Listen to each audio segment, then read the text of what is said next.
Parasitic, under the parasitic head, we were discussing that they can be a trypanosoma. Done. And when I'm talking about trypanosoma, I have to mention that it is the species because multiple species are present when we talk about trypanosoma. Hence, we need to see the classification first. And for classification, please keep it in mind, you need to always refer Barnes in order to stick to the classification. So the first thing that I need to write is phylum. For the simplest case, write phylum, phylum Protozoa, superclass Mastigophora. Then you can mention about class. Okay, you can mention about class, which is again your Zoomastigophora. Why? Because we had mentioned about zooflagellate. So right now for class, I will be writing here was Zoomastigophora. Then order. For order, we are using this term Kinetoplastida. Why? It is because of the presence of kinetoplastid. Now, what are this kinetoplastid? There is another structure called blepharoplast, kinetoplast and blepharoplast. So these two things actually give them this name of the order, that is Kinetoplastida. Now talking about genus. Genus is simple Trypanosoma. And when we are talking about the species, it depends.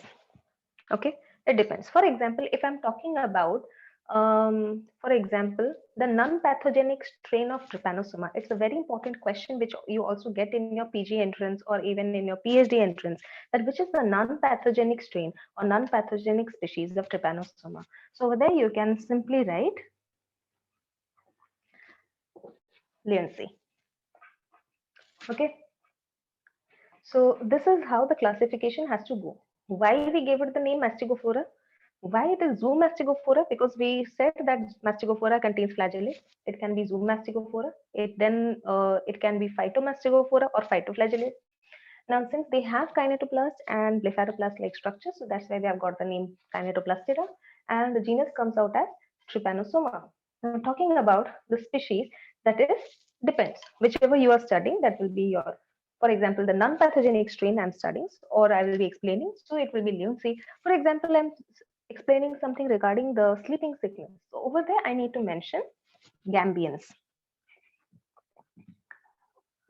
Okay, and you cannot afford to write a wrong spelling. Spelling errors are going to cost you a lot because straight away you get a zero over there.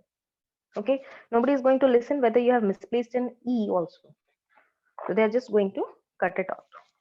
Now talking about the forms of Trypanosoma, the various forms of Trypanosoma which exist. So actually there are 4 forms of Trypanosoma.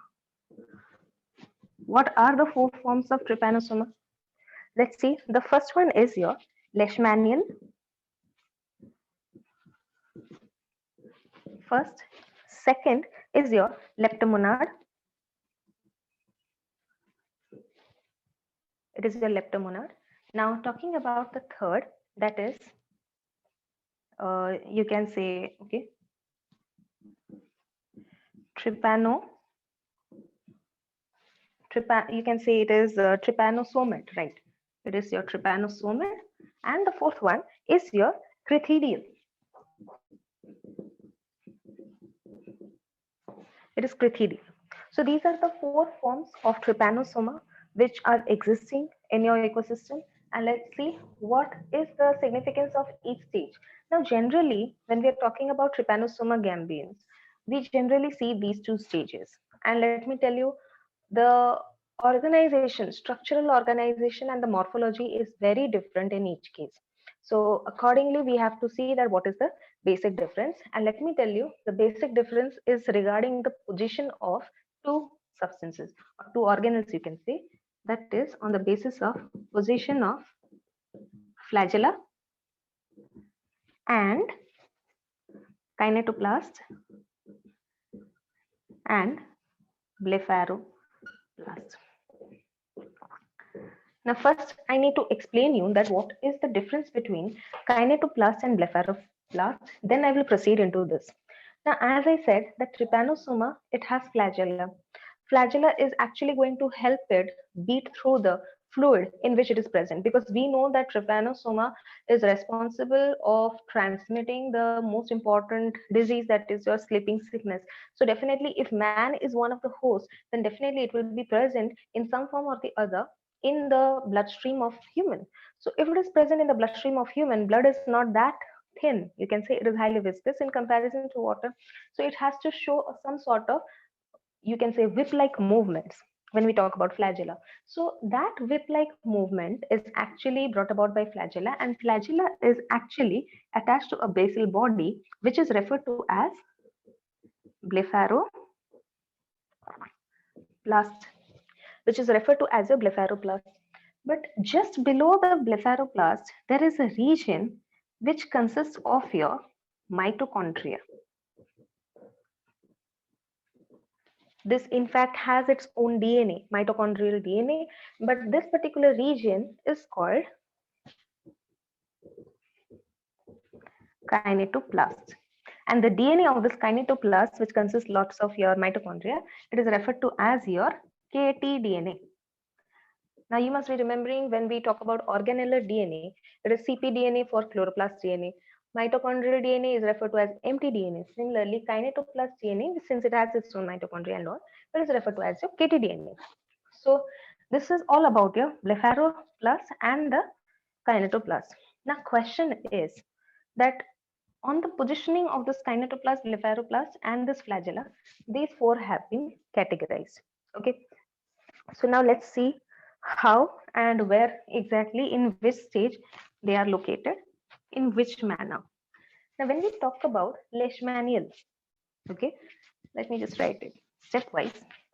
When we talk about leishmanial, the blepharoplast, let me write it as BP, and kinetoplast as KP. I hope this will be easy for us to write it down and explain also.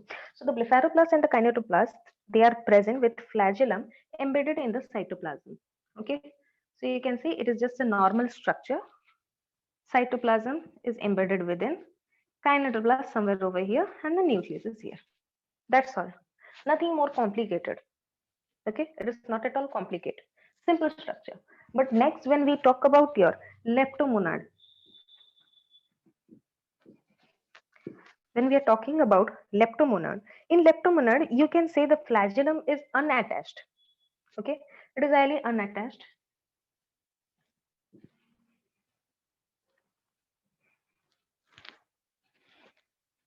It is held at a position just by a small piece of structure. Okay, that is responsible for holding it over here. And you can say in leptomonad, the blepharoplast and the kinetoplast, they are located anteriorly. Means wherever flagellum is present, that is your anterior end. Wherever it is not, that is a posterior end. So over here, you find both the things. You find the blepharoplast also, the kinetoplast also. That's how it goes. Now talking about the last two forms, that is your crethidal and the trypanosomid. Now in crethidal, what happens, you can see that it is the blepharoplast and the kinetoplast which are present near the anterior end. Okay, they are present in the anterior end, extremely closely located, you can say, somewhere like this. And when we talk about your last but not the least, the trypanosomid, they are posteriorly located. Okay, means if this is the flagellar side, this is the anterior end, this is the posterior end. That's how it goes. The difference between all the four forms of the trypanosoma on the basis of the positioning of a blepharoplast and the kinetoplast. Okay, so now let's move on to that how this particular organism is considered highly parasitic in nature. We will see the parasitic side of this trypanosoma, but before that we need to see the structure and the morphology of this thing. Okay, so will be highlighting the morphology of trypanosoma. Now when we are doing this, you can see the body, the structure. Okay, when we talk about the body structure, it is elongated leaf-like. It is elongated leaf-like, and in fact, they have a tapering body. You can say broad at middle and pointed towards the end. So that's why they are, it is said that they have a tapering body, which is very, you can say lightly, you can say it is slightly streamlined, which helps it to move through the fluids. That is the significance of a streamlined body. Now, talking about the anterior end and the posterior end. How do we understand that which is the anterior end and which is the posterior end? Anterior end is the one which has the flagellum. This is your anterior end, while the one which is the one not having the flagellum, that is the posterior end, no doubt. This is the posterior end. Now, talking about species nature, okay, this species is said to be polymorphic. Why so? Why this term has been used, polymorphic species? Because in different species, you can say the structural appearances of that particular structure or organism is actually varying. Okay, that is the reason why we have used polymorphic in nature. Now, talking about the developmental forms, and that is the reason why, in fact, we use this polymorphic term. The developmental forms, they include two. That is one we were discussing about here right now, trypanosomid, and the second one is crocodile. These two forms, they are, you can say, the developmental forms of the trypanosoma. Now, talking about the trypanosome, okay, and the trypanosomid. Now, they are actually found, this trypanosomid, they are found in the bloodstream. Okay, the bloodstream or the vascular structure of both humans as the first host and also the tsetse fly. Okay, what is tsetse fly? Tsetse fly, scientifically, it is the Glossina. Genus is Glossina, and species are two different species are there. One is your Palpalis, the normal one which we discussed, and the other one is Tachinoides. One is Palpalis and other one is the Tachinoides. Now, you can say this is the scientific name of one species of the same tsetse fly, and Tachinoides is the other is the name of the other species. Now, talking about the trypanosomid form and the crocodile form. Trypanosomid form, as I said, it is present in both the invertebrate as well as the vertebrate host, vertebrate human, invertebrate tsetse fly. Talking about this crocodile form, it is actually present in tsetse fly, no doubt, but in the salivary glands only. In the salivary glands of tsetse fly. Done. Now, externally, when we talk about the external appearances, externally it is covered by a structure called pellicle, and this pellicle has its own significance. Okay, this pellicle has its own significance. Why? I'll be explaining very soon. And this pellicle is actually made up of extensive, vast network of microtubule fibers, no doubt in that. And whenever this activity of the flagellum is seen, especially when you say the trypanosome structure or the trypanosome stage of this trypanosoma is inside the human host, they are flowing in the bloodstream, which is slightly viscous. So over there, the flagella has to beat whip-like in a whip-like manner. So over there, the pellicle, when the flagella is beating, the pellicle is actually thrown into folds. And something like this. And this folded like structure is called the undulating membrane. Okay, it is called the undulating membrane, and it is actually the adaptation. It is the adaptation in order to move in human bloodstream. Adaptation to move in the human bloodstream. That's how it goes, the pellicle.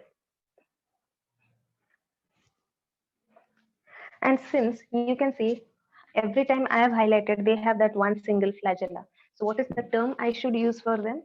It is uniflagellate. because they have one single flagella. Now talking about the type of arrangement in flagella. Now, whenever we talk about cilia and flagella, we have already seen that they are just they have some arrangements, specific arrangements of microtubules, and which we have actually covered in the +2 also. And in fact, in cytology, which we'll be covering later on, we will be seeing that aspect also. So, in flagella, generally the arrangement of microtubules is 9+2 arrangement. Means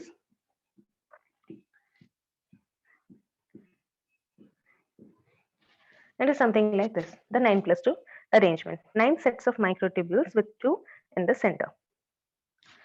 Okay, now always remember that the flagella is not just important for the movement through the viscous fluid, but also it is the end, or it is that particular point of the entire organism where endocytosis and exocytosis is also seen.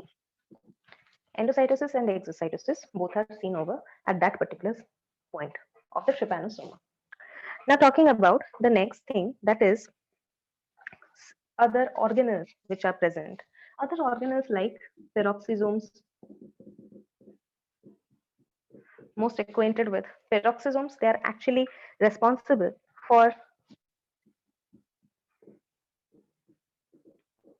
glycolysis. If we have gone through respiration bit thoroughly, these are the ones responsible for your glycolysis or glucose breakdown.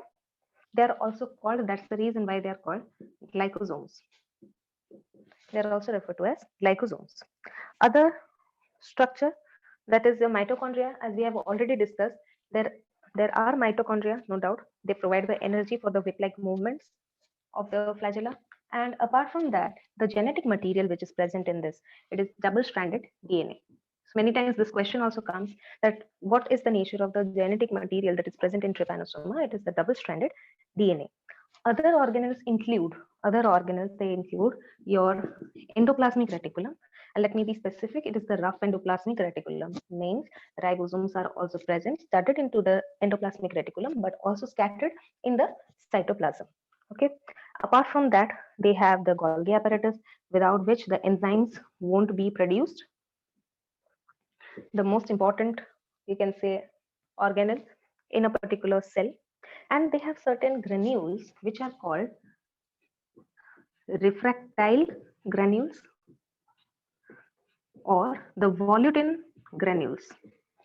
Refractile granules or the volutin granules. Now, what is the function of this? These actually act as the food storage reserves. Okay, they have the property or the function of storage of food. So it is generally storing, you can say, glycogen and phosphates as the food material. And there are also certain small vacuoles which contain some digestive enzymes. They are your lysozymes. They contain lysozymes also. So this was overall the morphological appearance structure of the trypanosoma. Now talking a bit about a small physiology and about the nutrition. So when we talk about the nutrition, we saw that they depend upon the, you can say, the hosts. They're diogenic in nature, so they require two hosts for the growth and development and completing the life cycle. One is the human, that is the most primary or the most important host, you can say, and the other one is your tsetse fly. Now when we talk about the nutrition, the type of nutrition that we see over here is osmotrophy. And how is this thing possible? This thing is possible because when they are present inside the human bloodstream, over there they are able to exchange the nutrients from the blood. Because first of all, we need to understand that their presence is extracellular. Means you will not find them inside any blood cell. They will be present in the plasma itself. But being present over there, they will keep on exchanging the nutrients and supply themselves with glucose. They are dependent on glucose. But let me tell you one thing. Trypanosoma, it always shows a lots of transformation between two structures. One is the long, slender form with a long flagella.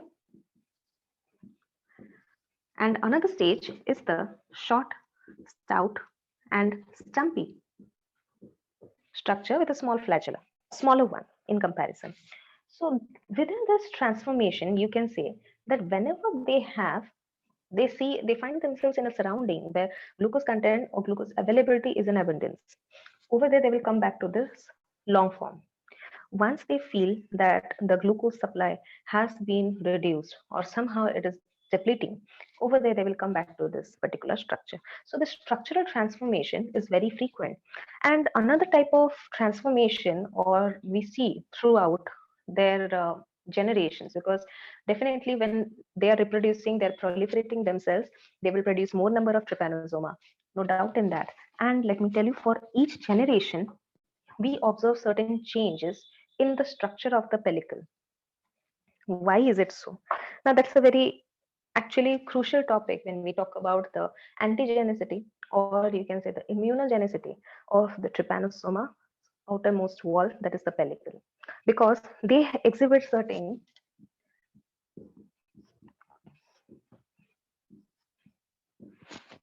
Now, what is this VAT? What is this VSG?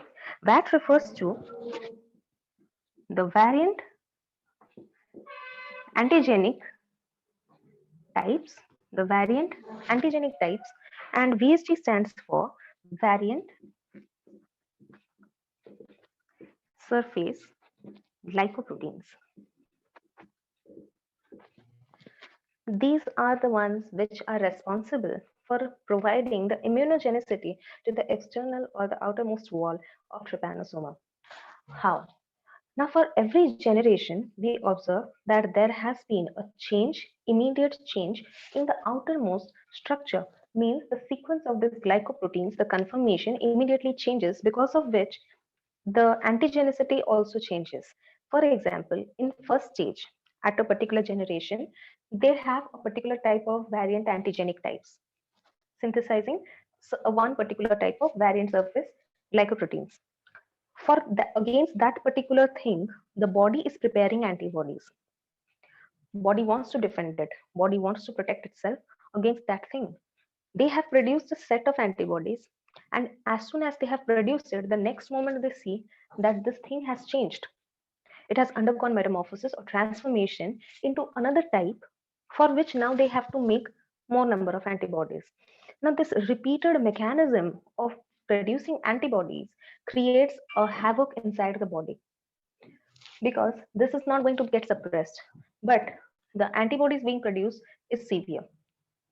Then a time comes when the conditions become worse and the patient ultimately faces death, but before that will partially go into a stage of comatose or coma, which we say.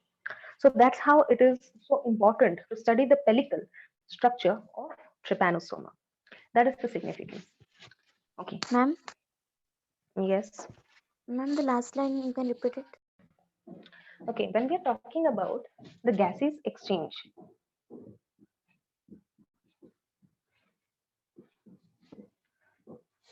we have seen that they have kinetoplast that is rich in mitochondria, responsible for the respiration and the glycolysis, Krebs cycle. Everything is going on, no doubt in that.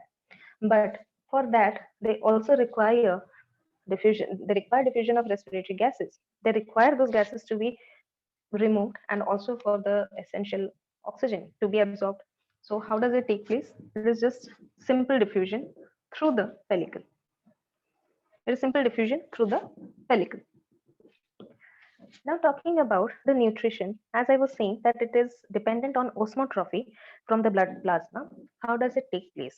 Now, if blood glucose is absorbed, if they are present in the bloodstream, the blood glucose gets absorbed.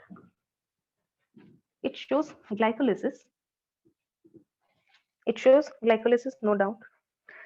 But after glycolysis, what is the first product that is formed? It is pyruvate or pyruvic acid. Immediately, the pyruvate or pyruvic acid, in general case, it is utilized by the Krebs cycle to break it down into acetyl CoA. But over here, the case is different. Until and unless the host body has started preparing antibodies, they will sit idle and they will be just dependent on glycolysis, and pyruvate will be used up again and again. They won't go ahead into Krebs cycle.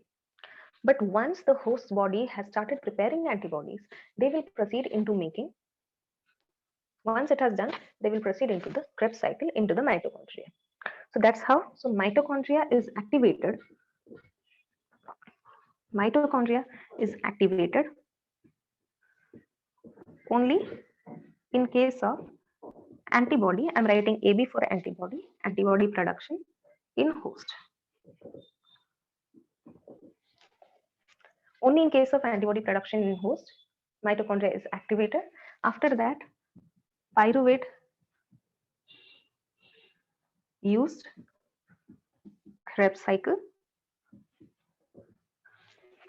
proceed, then it oxidizes it and ultimately gives you the carbon dioxide, ATP and water. That's how it goes. This is the mechanism. Ma'am, For ये जो first insert है कौन एठी करे गला क्या अब छाड़ ओके एठी जो first होती कौन blood रे जेतल से पहुंचला ताको nutrition दरकार हेले what will it depend upon the most simplest form of thing that is available, that is a glucose हैला instantly जदि काहा को मिलला it is glucose. से glucose use कला absorb कला through its pellicle, absorb कला परे भितर जेतल पसे आसला सेटा तो single cell unicellular cytoplasm अछि. Cytoplasm is the site of glycolysis. Glycolysis सेठी हे गेला. Glycolysis हैला परे what is the first product of glycolysis? Pyruvate.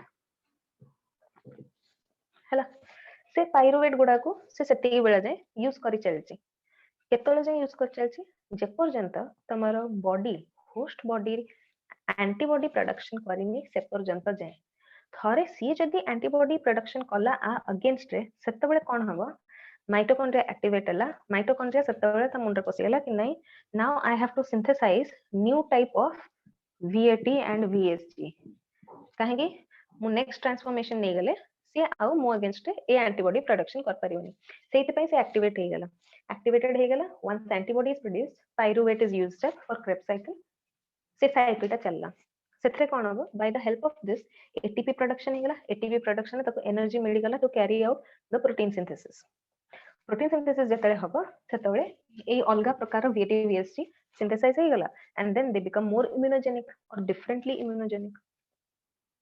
Understood?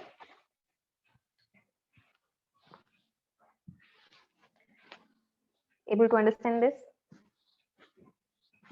ma'am,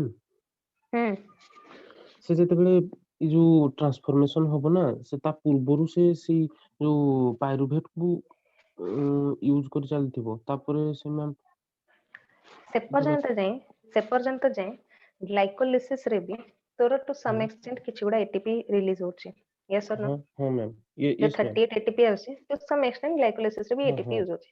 तो से धीरे धीरे तार काम चल जे तम मानकर जेमती चलो तम मानकर एग्जांपल नाम तम माने कोन करछ वर्ष दे देखो धीरे आज गोटे पेज नेउटेली तापरे सेमेस्टर सेमेस्टर अछि वर्ष और केते दिन अछि आ गोटे दिटा पेज देखले प्रोटोजो ए 3-4टा फाइल अछि तो देखिबा एग्जाम पूर्व दिन एका संगे 8-10टा फाइल हमरो सब जिंस धरि के दे स्पीड कर होछि ना नहीं होछि ए जिंस एग्जैक्टली एठी एग्जैक्टली सही हैला सी जेतल देखला होस्ट रो इम्यून सिस्टम को जणा नै जे हमें पसी सरछ दे धीरे धीरे काम चला हैला ग्लाइकोलिसिस रे टू एटीपी जो फर्स्ट प्रोडक्शन हे गेला तमरो सेथरे से सेते काम चलै छी तार जति भी बॉडी मेटाबॉलिज्म एक जा होबार अछि से सेते काम चलै छी जेन से देखला जे एंटीबॉडी प्रोडक्शन हे गेला भाई हमें सब सफा हे जइबे से टाइम रे से कोन करबो से संगे संग कोन करबो इमीडिएटली माइटोकॉन्ड्रिया सब एक्टिवेट हे गेले माइटोकॉन्ड्रिया एक्टिवेट हे के they started producing the enzymes for Krebs cycle.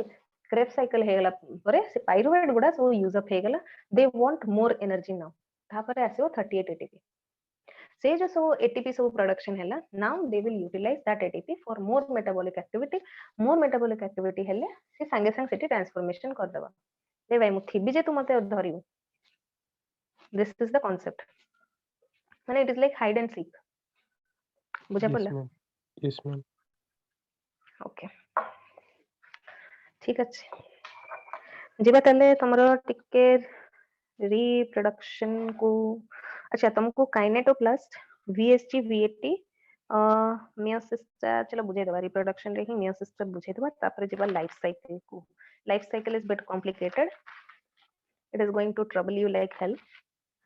देखिए बताता है. Okay. अच्छा, let me tell you, this class is being recorded. एटाको हुए तो मो टेलीग्राम रे ही मोर चैनल रे मैं अपलोड कर देबी. So later on तमानगु Pranati, Swagatika and सुशोभित, you can have access to this video. हला चलो Yes, ma'am. दे प्रणति खुशी है डे टिके सेटे.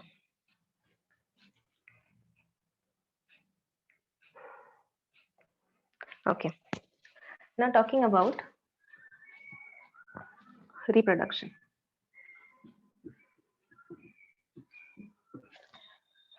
In reproduction of trypanosoma, we have generally seen that they show asexual reproduction, quite clear, fine. But in some cases, in some stages, we do see sexual reproduction, and that also is aided by meiosis, no doubt. But before that, when we talk about the asexual reproduction, we generally see the mitosis, but some certain changes do take place. And what happens initially in one particular trypanosoma, the kinetoplast and the blepharoplast, they pair up and divide. Okay, they pair up and divide means first they will become two, and then they will divide. KP, BP, KP, BP. This is how they divided. Now, beforehand, the particular trypanosoma, it had the flagella, no doubt in that. But while they are dividing, one of the trypanosome, okay, they have not completely divided, let me tell you. It is something like this. The original flagella is present in one, while the new flagella is being synthesized from here.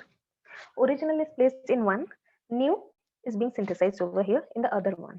Then subsequently, what happens? The nucleus will divide, just as the way the mitosis, in mitosis it is happening, binary fission you are seeing. So eventually they divide and they form two daughter trypanosoma. This was your simple asexual, you can say mitotic type division, and we rather call it longitudinal binary fission. But when we talk about the sexual stage, in some species we have seen sexual stages of reproduction. In that, the meiosis is very important. The meiosis is very important. Why? What is the significance of this meiosis now? Meiosis has given itself a chance, or has given this trypanosomatic cell, or the trypanosoma cell has been given a chance of carrying out a process called recombinational DNA repair. Now, what does this mean? By chance, if there has been any sort of problem or any type of mutation, any type of imbalance or cutout from the genetic sequence of this trypanosoma, so because of this meiotic division, that thing will be edited out. Okay, so that's why it has been called recombinational DNA repair or recombinational repair of DNA damage. That is the meaning of this thing. And this is actually an adaptation benefit. Adaptation benefit means with the changing environment, they start getting more resistant to the environment and also to the medicines to which they have been exposed, or to the chemical treatment they have been exposed. In order to accomplish that, they undergo, in that stressful environment, they undergo sexual reproduction in which this meiosis takes place, and while they're performing this meiosis, they undergo recombinational DNA repair. As a result of this thing, they are able to evolve themselves and they get adapted to the chemical environment. Okay, is that clear now? The significance of this thing? Yes, ma'am. Okay, now coming back to the next thing, that is your life cycle. Okay, now as I said, life cycle is digenetic. What does that mean? It involves two hosts. What are those two hosts? One is the human, another one is your tsetse fly. Why tsetse fly? Because I'm talking about Trypanosoma gambians. There are other species also, but the disease they cause, that is also different. But right now I'm talking about the African sleeping sickness, so it is different. So one is a human, another one is your tsetse fly. This is your primary, this is a secondary. But let me tell you, in order to survive or to camouflage itself or to stay for more days or to be more resistant and proliferating in nature, it has an intermediate host, or we also use the term reservoir host. Intermediate host or reservoir host. In this case, it is pig. It is the pig which acts as the intermediate or the reservoir host. So humans, they are the primary or the vertebrate host. Tsetse fly, secondary or invertebrate host. Done. Vertebrate and invertebrate host. Clear. We are happy with the reservoir host also or the intermediate host also. Okay. So let me proceed. Generally, they use the term cattle also, because in cattle is a very broad term, for you can say bringing all together the cow, bullock, sheep, bull, everything will be included in that cattle. So pig, they have also used the term cattle, but you can be more specific, that is a pig. Okay, so all the pork eating people, be happy with the trypanosoma in your bloodstream. Okay, anyways, let's proceed. Okay, so let's proceed ahead into your life cycle. Okay, now as I said that it has basically two hosts. It requires two hosts for carrying out life cycle. Human, that is primary, vertebrate host. Invertebrate host is tsetse fly. You can say the scientific, you can mention about the scientific name, that is the G. palpalis or G. trichinoides. And now talking about the intermediate or the reservoir host, which is the cattle, or especially to be very specific, it is the pig. Now moving on to the life cycle. Now, as I said, it is a two host life cycle. So we can say that it includes the stages which are specific to humans only and the stages which are specific to the tsetse fly only. Now, why I'm saying this? Because both the cycles, they will be interconnected. Be very careful regarding that. How? We will see. Now, how does it begin with? Now, let's see it from, since we are humans, let's see it from the man's point of view, or from the, you can say, the body of the human. So the first thing that it happens is that man is infected with the bite of tsetse fly. This is how the infection starts. Man has been infected. Now, talking about if the tsetse fly has bitten, then it is definitely transmitting something. Okay, because the tsetse fly's mouth, it has some pointed proboscis, so that it punctures the skin. It punctures the skin of the human, and it can suck the blood inside. Now, blood has the property of coagulation. So definitely, this insect is able to release a chemical which is anticoagulant in nature. This anticoagulant is responsible for preventing the clotting of blood at that particular site. As a result, it can suck the blood and simultaneously release the contents of its saliva into the bloodstream also, because it's a dual process.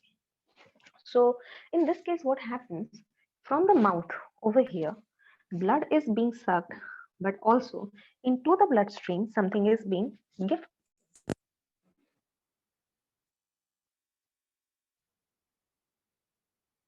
Okay, something is being gifted. So what is being gifted? You can say it is actually the metacyclic form of trypanosoma. Metacyclic form. Now, from where the hell this metacyclic form came out, all of a sudden, no way, means we have no idea. Like, when does this trypanosoma came into its metacyclic form into the tsetse fly? How did it happen? Have some patience. We will see that, but only when we go into the stage of tsetse fly. Right now, we are concerning mostly about the humans. So it is the metacyclic form of the trypanosoma that is getting into the bloodstream. Done. Now, all these stages, as I have mentioned earlier also, they are extracellular, means they will not get inside the red blood cell or the white blood cell or any of this epithelial cell. No, nothing like that. They will just be in the blood plasma in order to absorb all these things, all the requirements, the nutrition and all those. Now, these metacyclic forms, later what happens, they are, let me remove this thing, they are converted into, as I said, they're excellent transformers into that long slender form and into the short, stout and stumpy form as per the situation. They change themselves. So over here, the metacyclic form changed into the long, slender form. Once this change has been observed over here, next you can see the flagellum is also there. Now, if flagellum is there, mitochondria now gets active. Okay, plus flagella. So now they are able to, you can say, swim in the bloodstream. They are able to swim in the bloodstream, no doubt in that. Now moving on to, if they're able to swim in the bloodstream, now they require, the mitochondria is active because mitochondria is the one to provide energy for the flagella to show whip-like movements. Now where this mitochondria is getting energy from? Now let me tell you that they are inside the human blood. They are present in the human blood, not in any cell. Had it been cell, fine. They are in human blood, and immediately there won't be any supply of oxygen because had they been inside the RBC, they would have got oxygen. They are not inside RBC also, so they will show anaerobic respiration. They will show anaerobic respiration.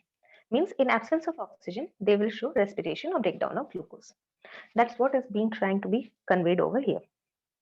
Glycolysis is being carried out. They are multiplying in number. Now, moving on to the next thing. What next? Now, from here, glucose absorption C6H12O6. If antibodies are produced over here in at this particular stage, if the human body, because human body is not an idiot, the immune system is not an idiot, they will definitely recognize it as an antigen. They will recognize the pellicle. They will start producing antibodies after a certain time. So when they start producing antibodies over here, the glucose absorption over here will cease. Okay, and you can say even the multiplication might stop. Either now from here, you can say glucose utilization is hampered. Now from here, it has two ways to follow. What are the two ways to follow? One is in order to wait till they get sucked up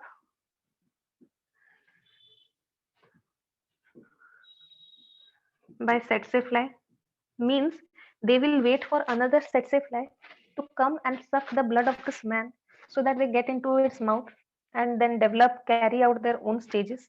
They will wait for that thing, or they have another alternative also. What is that alternative? The last alternative they have, instead of doing this, or instead of transforming in themselves into, they will wait till they get sucked up by tsetse fly, but before that they will convert or transform themselves into short stout form. Okay, I had missed out this point. They transform into the short stout form, then wait till they get sucked up by tsetse fly. So instead, another last alternative that they have is, they will, instead of this thing, they will change the antigens.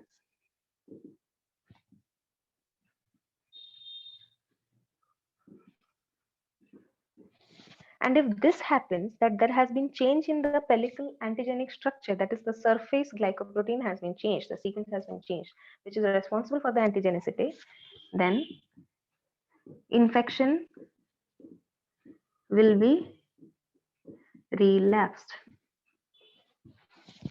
Okay, there will be relapse in the infection, means the infection is being carried out again and again. Again, they will follow the same cycle. Okay, they'll follow this whole same cycle.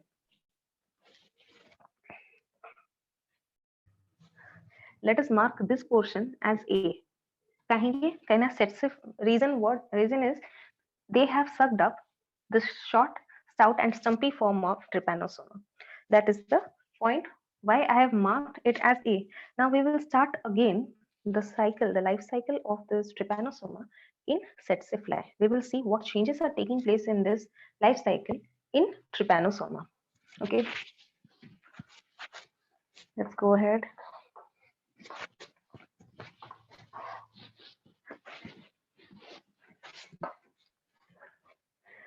Now, as I said, that they will suck the blood. Okay, starting from A, they will suck the blood from the human which has already been infected. The infected humans are always the source of this transmission. Okay, tsetse fly has bit an infected human. So let me write that tsetse fly bites. Ouch. Okay. Now moving on to the next thing. What form they have taken in? They have taken the short, stout, and stumpy form of trypanosoma. Done. Now, where does this go? It will get into the midgut of the fly. It will go into the midgut of the fly and start undergoing the stages of development. It will start undergoing the stages of development. How? What is the transformation it will show? The transformation is from short, stout, and stumpy. It will go on to long and slender form. This is the most active form, long and slender form. Okay, now because of this, they are getting energy. Okay, energy from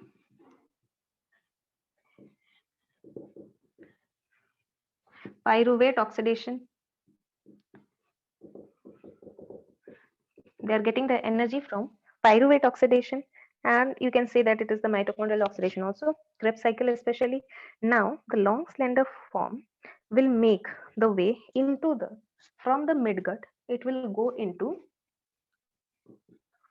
from the midgut, it will go into salivary gland. Again, when it reaches the salivary gland, it will come into another transformation. Okay, it will come into another transformation, and which is that form? Metamorphosis into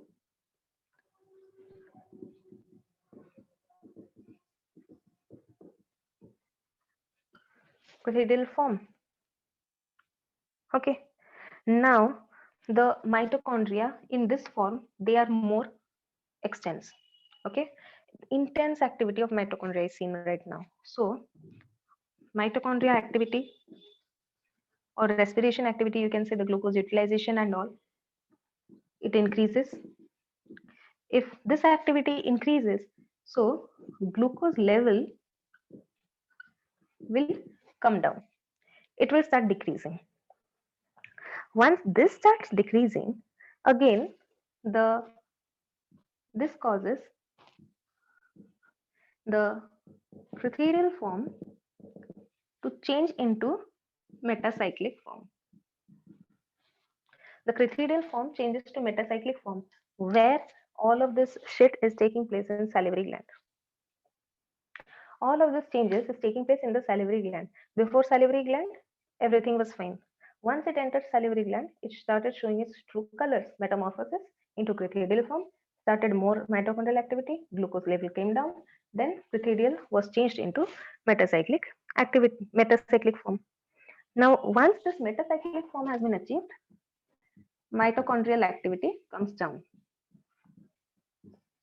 Mitochondrial activity reduces. Done. Now, next what? Because of this tsetse fly, when this particular tsetse fly will bite another healthy man,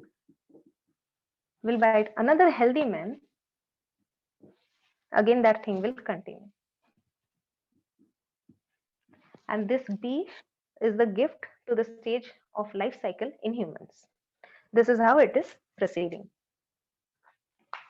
The transformation changes the bloodstream and this metacyclic form. Now we got the answer that how this metacyclic form was obtained in the tsetse fly. As we had said that from nowhere, how did it come? The metacyclic form did come. Over there, it is actually, this is the process. The whole process which gave the metacyclic form its origin and its structure. Fine. Now let's move on to a bit about the African sleeping sickness. Okay. Ma'am, Chalo, moving on to the next thing, that is African sleeping sickness. As I said, that how is it different from American sleeping sickness? Because American sleeping sickness is actually caused by a virus, virulent it is, and while African sleeping sickness, it is caused because by the bite of the tsetse fly, and since it is infected or it is carrying the metacyclic form of the trypanosoma, you can say. So generally, how is this thing initiated? So when a tsetse fly is biting a particular person, no doubt there will be local irritation. Okay, but apart from that, what else? There will be dizziness, no doubt, fatigue. Okay, most important thing, anemia, and still most important thing, sleeping at frequent intervals. Now, this particular trypanosoma, it has its efficiency good enough to reach the central nervous system, especially the cerebrospinal fluid. The cerebrospinal fluid of the central nervous system means you can say the whole of the brain and spinal cord, it is being protected, it is being nourished by the cerebrospinal fluid. If trypanosoma is able to reach there, then definitely it is going to cause harm at a great extent. And that is the reason why, if by chance a trypanosoma is dying over there in the CSF, it has reached the central nervous system, it is dying in the CSF, then that will cause autolytic decomposition. It will cause the autolytic decomposition of the trypanosoma. This autolytic decomposition will further cause degradation in cerebrospinal fluid. Now in this case, what happens? The person who was sleeping at frequent intervals now will get into the stage of comatose or coma, which you say. And ultimately what is going to happen? Death. Now again, all these things will happen if treatment is not provided at the right time. So what is the treatment? Actually, it is generally what chemicals they administer. It is atoxyl, you can say. Then you have another thing that is Bayer 205. Another one is your suramin. Actually, from the suramin name has come from the disease Sura disease in the cattle, which is seen in cattle and herds. Okay. Now talking about what, there are many other species also, other species of trypanosoma which cause various diseases. So what are they? Let's have a look. For example, trypanosoma cruzi. Okay, trypanosoma cruzi. It is actually responsible for Chagas disease. Okay, again, as I had said, that trypanosoma evansi, it is responsible for, I've repeated it also many a times, it is the Sura disease of seen in cattle, specifically in cattle. Okay, the non-pathogenic strain which I had mentioned earlier,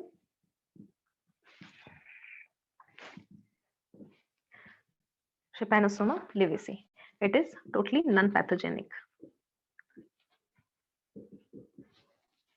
Most important question, which is the most ineffective stage of trypanosoma?